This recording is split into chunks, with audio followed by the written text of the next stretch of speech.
Hay una teoría, no científica, pero persistente, que dice que los niños pequeños perciben cosas que los adultos ya no pueden, que en algún punto del crecimiento esa capacidad se cierra, como una puerta que el cerebro aprendió a mantener sellada, y que antes de que esa puerta se cierre, los niños ven con una claridad que los adultos hemos perdido. Los amigos imaginarios se explican de muchas maneras: soledad, creatividad, necesidad de compañía. Todas esas explicaciones son razonables. Todas esas explicaciones son tranquilizadoras. Pero hay casos en que un amigo imaginario sabe cosas que un niño no puede saber. Casos en que las reglas que impone tienen una lógica que ningún niño de 6 años debería tener. Casos en que, décadas después, alguien vuelve al lugar donde creció y descubre que lo que pensaba que era un recuerdo de la infancia borroso era algo mucho más concreto de lo que quería creer. Esta noche, 3 adultos nos cuentan lo que encontraron cuando dejaron de llamarlo imaginario. Sean todos bienvenidos a Relatos Nocturnos.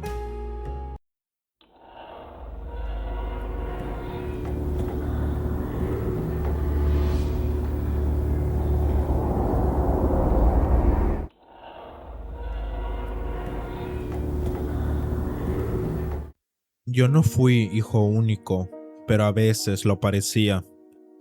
Mi hermano mayor me llevaba 8 años y cuando yo tenía 5, él ya estaba en secundaria y vivía en un mundo completamente aparte del mío.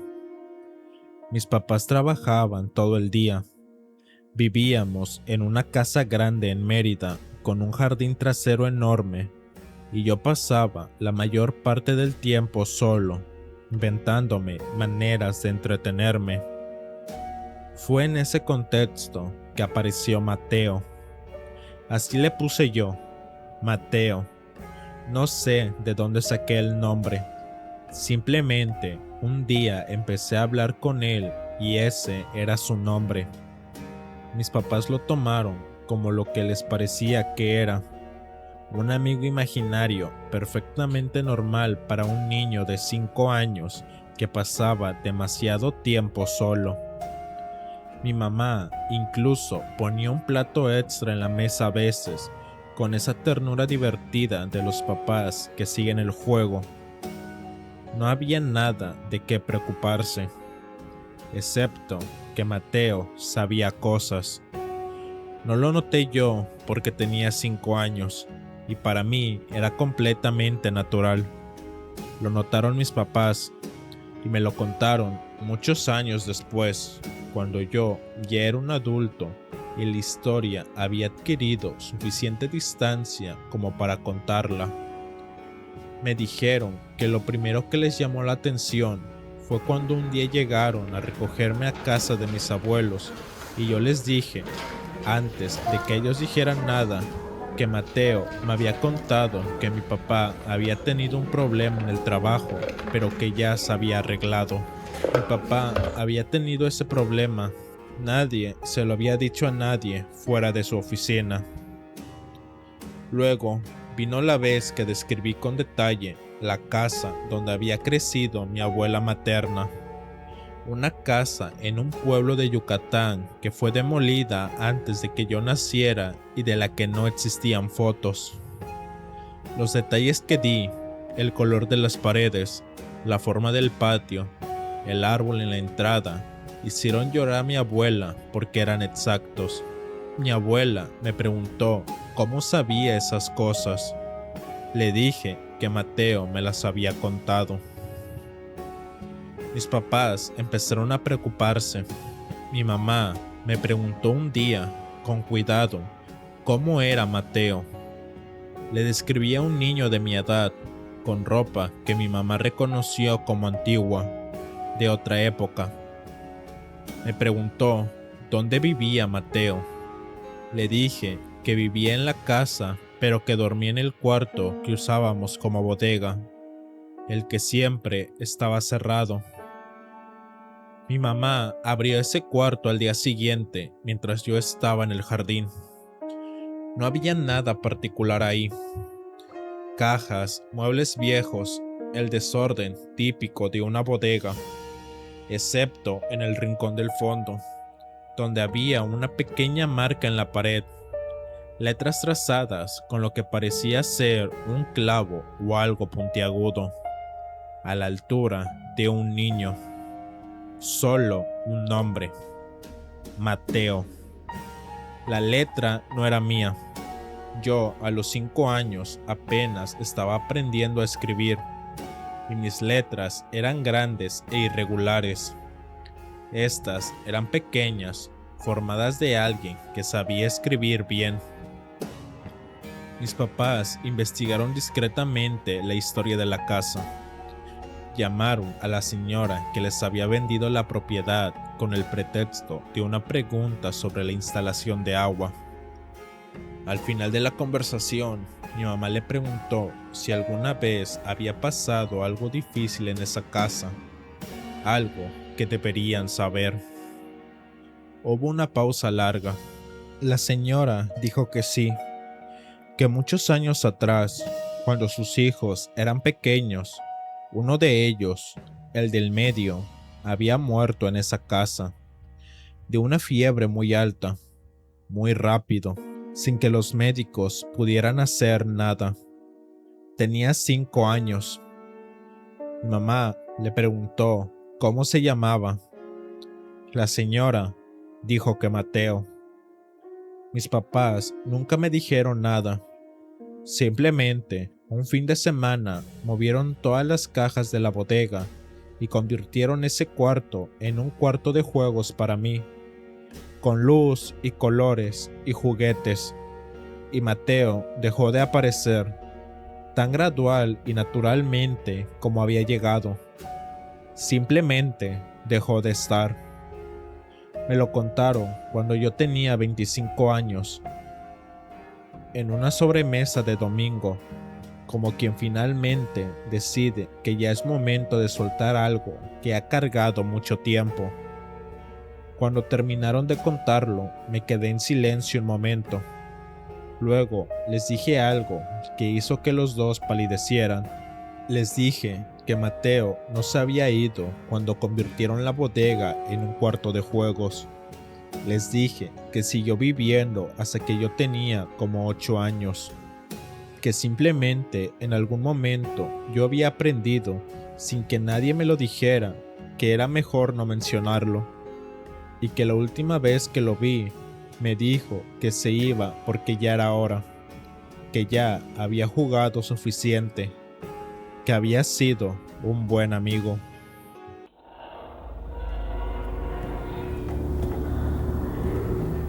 Cuando era niña, entre los 6 y los 9 años aproximadamente, tuve una amiga imaginaria a la que llamaba la señora Blanca. No era un nombre que yo hubiera inventado con la lógica de una niña de 6 años. Era simplemente el nombre que tenía, como si ya viniera con él. La señora Blanca no era una niña como los amigos imaginarios típicos. Era, según yo se lo describía a mi mamá, una mujer adulta, alta, con el cabello muy largo, que usaba siempre ropa blanca y que nunca reía. Mi mamá lo encontraba un poco inquietante desde el principio, pero los pediatras y la maestra a quienes consultó le dijeron que era normal, que los niños querían compañeros imaginarios de todas formas y características, que no había de qué preocuparse mientras yo distinguiera la fantasía de la realidad. Y yo la distinguía, o eso creían todos. La señora Blanca tenía reglas. Esto también se lo contaba yo a mi mamá con total naturalidad, como si fuera la cosa más normal del mundo. No debía hablar de la señora Blanca con personas que no fueran de mi familia. No debía mencionar su nombre en voz alta fuera de casa. No debía dejar ningún espejo descubierto en mi cuarto por la noche. Esta última regla era la que más inquietaba a mi mamá. Yo cubría el espejo de mi cuarto con una tela antes de dormir, todas las noches, sin excepción, desde los 6 años. Cuando mi mamá me preguntó por qué lo hacía, le dije que la señora Blanca me había dicho que si dejaba los espejos descubiertos de noche, ella no podría irse cuando quisiera. Mi mamá tardó un momento en procesar esa frase antes de preguntarme qué quería decir. Le expliqué, con la lógica simple de una niña de 6 años, que la señora Blanca a veces quería quedarse a dormir, pero que yo necesitaba dormir sola, y que tapar el espejo era la manera de pedirle que se fuera, que ella siempre respetaba eso, que sin el espejo tapado no tenía manera de irse. Mi mamá tapó todos los espejos de la casa esa noche. No me dijo por qué. Los dejó tapados durante semanas. La señora Blanca desapareció de mi vida alrededor de los 9 años, de la misma manera en que desaparecen estas cosas en la infancia, gradualmente, reemplazada por otras preocupaciones y otros intereses. La olvidé con la eficiencia con lo que los niños olvidan lo que ya no necesitan. Crecí, estudié, me hice adulta y la señora Blanca quedó archivada en esa categoría borrosa de los recuerdos de infancia que no tienen forma precisa. Hasta que hace 2 años, limpiando el cuarto de mis padres durante una mudanza, encontré el diario que mi mamá llevó durante mi infancia. Lo leí con esa mezcla de ternura y vergüenza ajena que dan los registros de la propia niñez, y en algún punto llegué a las entradas de cuando yo tenía 6, 7, 8 años, las entradas sobre la señora Blanca. Mi mamá había escrito con detalle cada cosa que yo le contaba, las reglas, las descripciones, las conversaciones, y había escrito también sus propias observaciones, las cosas que nunca me dijo, como la noche en que se levantó a las 3 de la mañana a revisar mi cuarto porque había escuchado voces, y al abrir la puerta me encontró sentada en la cama, hablando en voz baja con el espejo descubierto, el que esa noche yo había olvidado tapar. La última entrada sobre la señora Blanca era de cuando yo tenía 9 años. Mi mamá escribió que esa mañana yo había llegado al desayuno y le había dicho que la señora Blanca ya no iba a volver, que se había despedido, que me había dicho que había encontrado otro espejo. Cerré el diario, fui al baño, al único espejo grande que había en la casa de mis padres, y lo miré durante un momento largo. Luego fui a buscar una tela con que cubrirlo. Hay reglas que una aprende de niña y que no debería olvidar.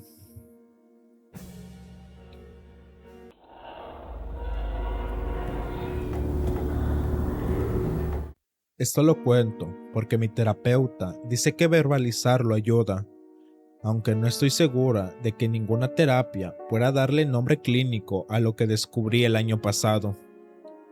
Lo intenta, le doy crédito por eso. Soy hija única.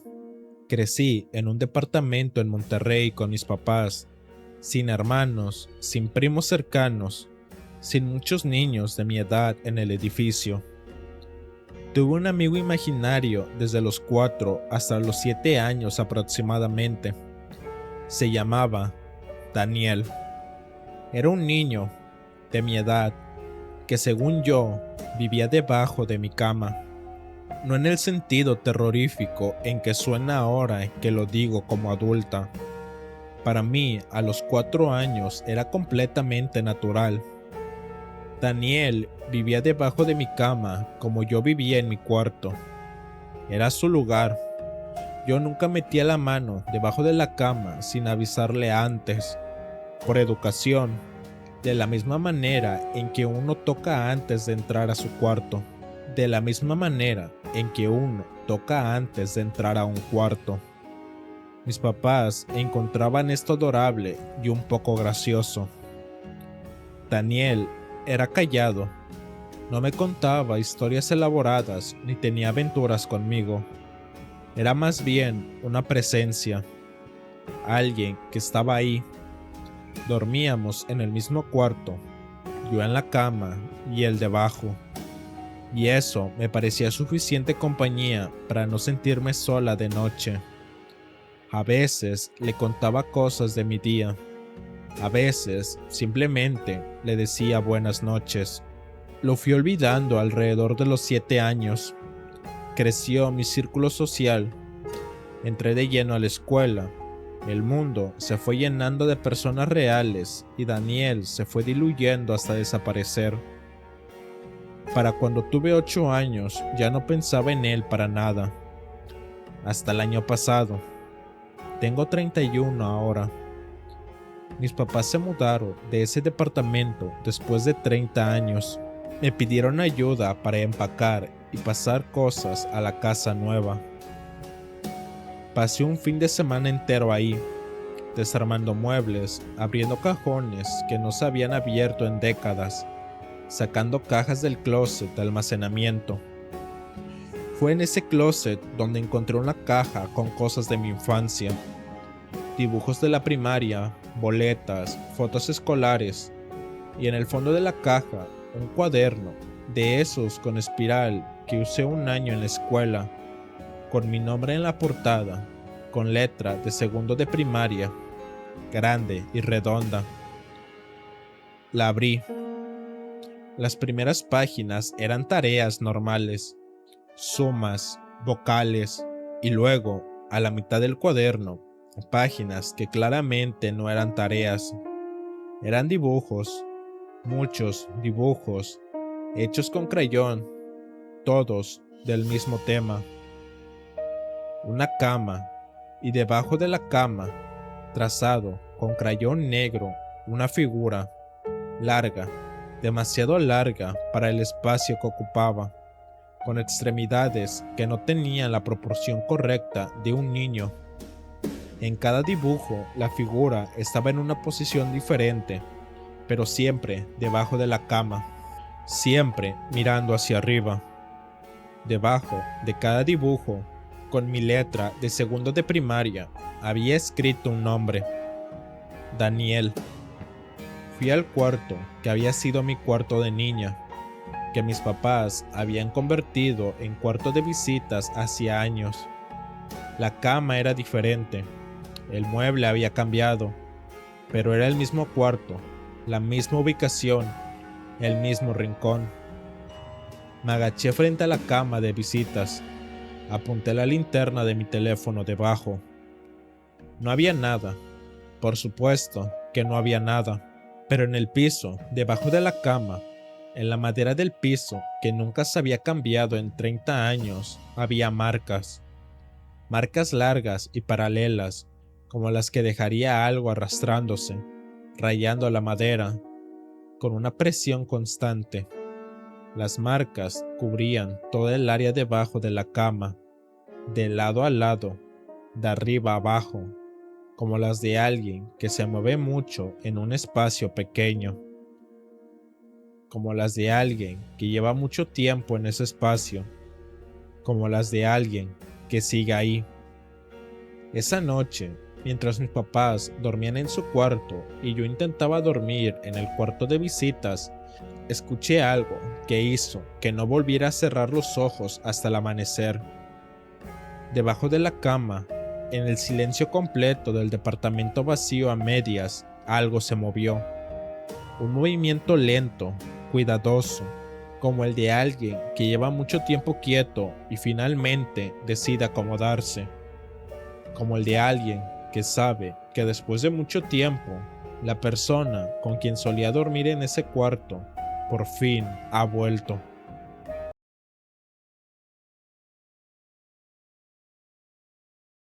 No sé si los niños ven más que los adultos. No sé si lo que llamamos imaginario es simplemente lo que decidimos llamar así porque la otra explicación nos resulta demasiado incómoda. Pero sí sé que las tres personas que nos mandaron estas historias recuerdan a sus amigos imaginarios de una manera que ningún adulto debería recordar algo que se supone que no existe. Y sé que tú también tienes una historia así. Si tuviste un amigo imaginario que sabía cosas que no deberías saber, que tenía reglas que no tenían sentido hasta que lo pensaste de adulto, o si alguien cercano a ti tuvo uno que nunca te convenció del todo que fuera imaginario, cuéntanoslo. Déjalo en los comentarios o mándalo al correo que encuentras en la descripción. Si quieres seguir explorando lo que está al borde de lo que no podemos entender, suscríbete y acompáñanos por este recorrido por lo extraño y misterioso. Esto ha sido Relatos Nocturnos. Nos vemos en tu siguiente pesadilla.